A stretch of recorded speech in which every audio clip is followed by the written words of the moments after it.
So one thing I'm curious,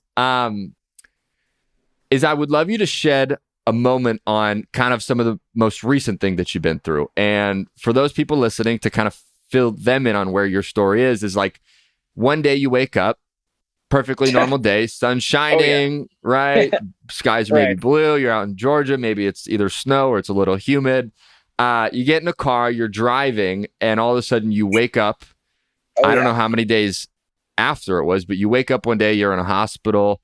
And I'm curious if you could just walk us through, like, the first moment you kind of came to terms when you're sitting in the hospital bed and you kind of come to terms with, like, what actually just happened. Yeah. Well, first of all, I just definitely want to just real quick to say, I love how you sort of preface that question with really creating this image of like, it was just like a normal day, as sunshine, I'm just driving, and then bam. And the next moment I'm like in the hospital. It really shines light to how fast life can change. And I tell people this all the time. Like, you really like, dude, I mean, life can change in an instant, seriously. Yeah. And that's exactly what's happening. So I was actually here in South Carolina. My wife and I, we live here in Greenville, South Carolina. And I was coming home from the gym. And even, I don't want to say even worse, but like, it actually wasn't early in the day. Actually, the whole day was pretty much, I mean, it was late at night. I never go to the gym at night. I always just like, I wake up in the morning. It's like one of the first things I do. But I had been traveling and doing a lot of different things, like work-wise. And, I hadn't been in the gym for like 2 to 3 days. And I was just like, you know what? I don't want to miss another day. It's like 7-ish, 8 o'clock. You know what? I'm just going to bring myself to just get to the gym. And lo and behold, obviously, went to the gym at night. And, I had done tons of stuff throughout the day. So I thought the day was actually over, right? Lo and behold, the day had just gotten started, right? So I was coming home from the gym. And yeah, you're right. I mean, I was actually talking to a friend of mine. We're just talking about real estate stuff. And then bam, I really don't even remember the impact. All I remember is kind of going in and out of consciousness, maybe like 2 or 3 times, and just seeing a lot of like red and blue lights, just a lot of lights and everywhere. Cause I was probably unconscious for a while until, the ambulance and everything came. I do remember saying that I can't breathe.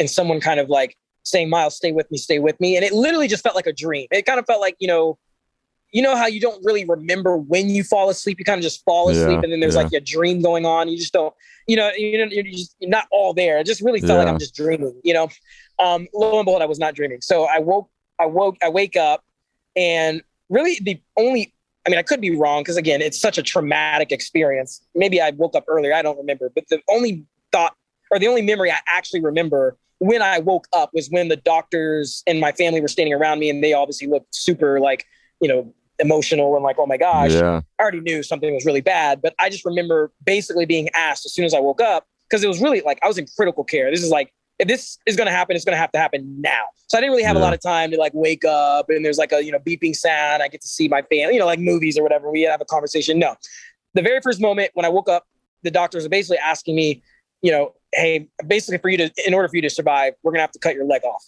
And we're going to have to amputate your leg. Obviously, they can't just forcefully do that. They had to get my permission. I had a feeding tube down my mouth.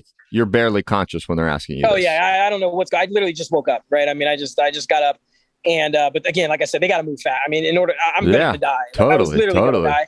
Your life's priority. So I just had to nod my head if I agreed, and I have a feeding tube. I can't even talk. I don't know what's going on. Everything is like wrapped in. I just kind of nod my head, like sure. I mean, I'm just thinking like, let me just agree to stuff. I'm in a hospital. They know what they're doing, and I just said yes. And then I remember again going back. Well, I don't remember, but obviously I went back to sleep. Obviously, they put me under. And then I just remember waking up in like a, hospital bed with like every limb wrapped up in bandages and, basically my leg cut off. Like I remember looking down and my leg was just, legitimately like cut off, never coming back. I mean, it's literally just gone. So anyway, that was kind of that was how that happened. Craziness, man. And then starts a whole journey from there, right? Crazy.